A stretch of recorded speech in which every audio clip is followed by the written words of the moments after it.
అండి, welcome to moms food దునియా. ఈరోజు మీకు నేను సోయా సాస్తో ఎగ్ ఫ్రై చూపిస్తున్నానండి. ఇది మంచూరియా కూడా అనుకోవచ్చు అండి, కాకపోతే చాలా ఈజీగా అయిపోతుంది, మీకు త్వరగా అయిపోతుంది. నేను ఎగ్ బాయిల్ చేసి పెట్టానండి ఆల్రెడీ. సో ఇప్పుడు ఎలా చేయాలో మీకు ప్రాసెస్ చూపిస్తాను. దానికంటే ముందు మీకు కావాల్సింది క్యాప్సికమ్ అండి, క్యాప్సికమ్,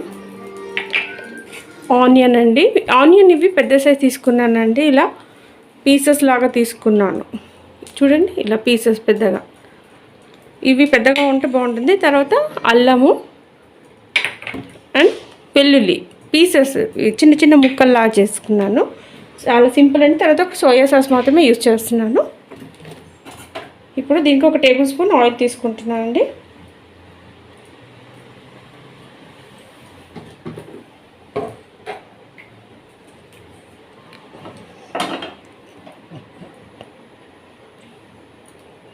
ఇప్పుడు ఇందులో నేను ఆనియన్ వేస్తున్నాను.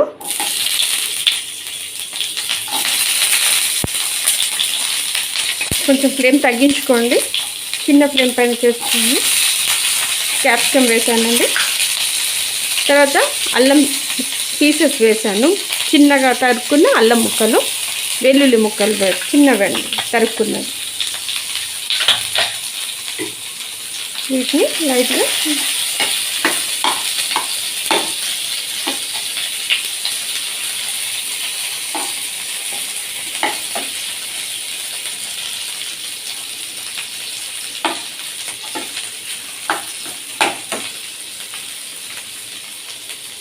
ఇలా ఫ్రై చేస్తూ ఉండాలండి.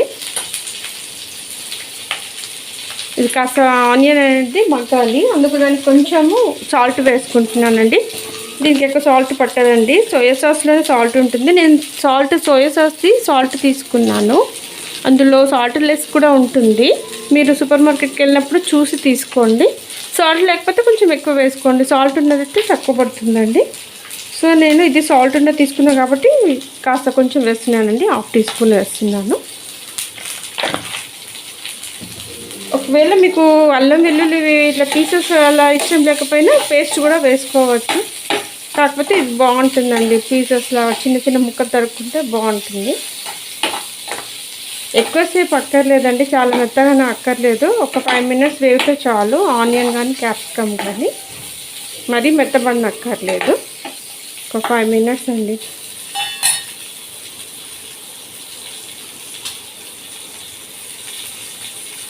ఇప్పుడు ఇందులో కొంచెం 1/2 స్పూను చిల్లీ సాస్ వేస్తున్నానండి.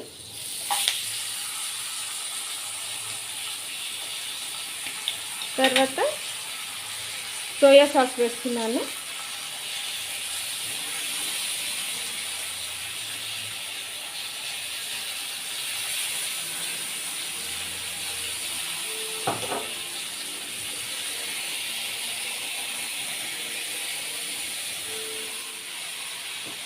తర్వాత కొంచెం టమాటా సాస్ వేస్తున్నానండి, జస్ట్ 1/2 టీ స్పూన్ వేస్తున్నాను. తర్వాత పెప్పర్ పౌడర్ కొంచెం వేస్తున్నాను. ఇప్పుడు దీన్ని ఇలా కలపాలండి.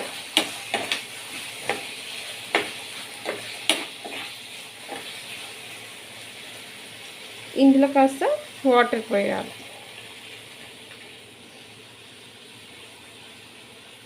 కొన్ని అండి, 1/2 కప్ వాటర్.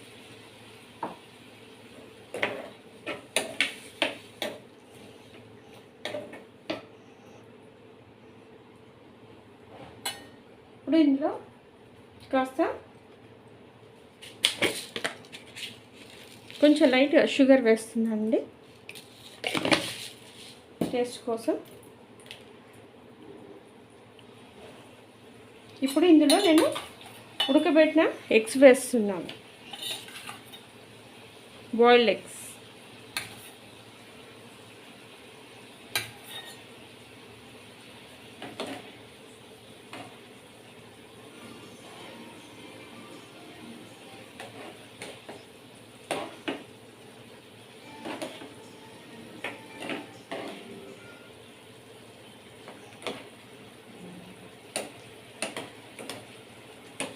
దీన్ని ఈ సాస్లో కొన్ని వాటర్ పోసాం కదండి, ఈ ఎగ్స్ ఇందులో ఉడకాలండి.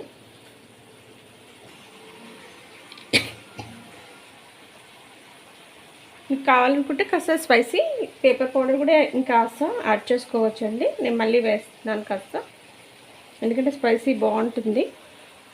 ఈ చైనీస్ కదండి, దీనికి మనం కొత్తిమీర అదంతా ఏం అక్కర్లేదు. ఇష్టం ఉన్న వాళ్ళు యూజ్ చేసుకోవచ్చండి పైనుండి. బట్ నేను ఇదేం వేయట్లేదు. కాకపోతే వెజిటేబుల్స్ మనము క్యారెట్ కూడా వేసుకోవచ్చండి. ఇలా ఇవి మొత్తం మనం వేసిన వాటర్ కాస్త బాయిల్ అవుతూ దగ్గరికి రావాలండి. బాయిల్ అవ్వాలి స్లోగా. చిన్న మంట మీదనే పెట్టండి flame.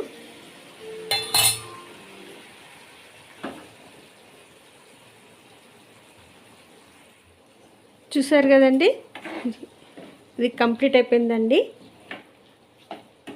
Egg fried rice with soya sauce. ఇప్పుడు దీన్ని స్నాక్ లాగా తీసుకోవచ్చు డైరెక్ట్ ఈవినింగ్ టైంలో, లేదంటే మనం చపాతీకి కూడా తీసుకోవచ్చు, లేదంటే మనం అన్నం తినేటప్పుడు కూడా మనము పక్కన పెట్టుకొని తినొచ్చు రైస్కి. ఎలా తీసుకున్నా బాగుంటుంది, సింపుల్గా ఉంటుందండి. చూసారు కదండి, ఇది కంప్లీట్ అయిపోయింది. ఇది ఎగ్ మంచూరియా కూడా అనుకోవచ్చండి. కాకపోతే ఎగ్ మంచూరియా అంటే చాలామంది అది పెద్ద ప్రాసెస్ అని అనుకుంటారు. ఆ కార్న్ఫ్లవర్ వేసి పిండి వేసి ఆయిల్లో వేగడం అదంతా పెద్ద ప్రాసెస్ కాదండి. ఇది ఓన్లీ ఎగ్ బాయిల్ చేసి డైరెక్ట్ సోయా సాస్ వేసి చేయడమే. సో ఇది ఎగ్ ఫ్రై అనుకోవచ్చు, ఎగ్ సోయా సాస్. యాక్చువల్లీ ఇది చైనీస్ మోడల్ అండి. చైనీస్ వాళ్ళు అదే వేసుకుంటారు, అదే ప్రాసెస్ చేస్తాను నేను. ఓకేనండి, ఇది మీరు చూసి మీకు నచ్చితే చేసుకొని లైక్ చేసి షేర్ చేయండి అండ్ సబ్స్క్రైబ్ చేయండి. ఓకేనండి, బాయ్ అండి.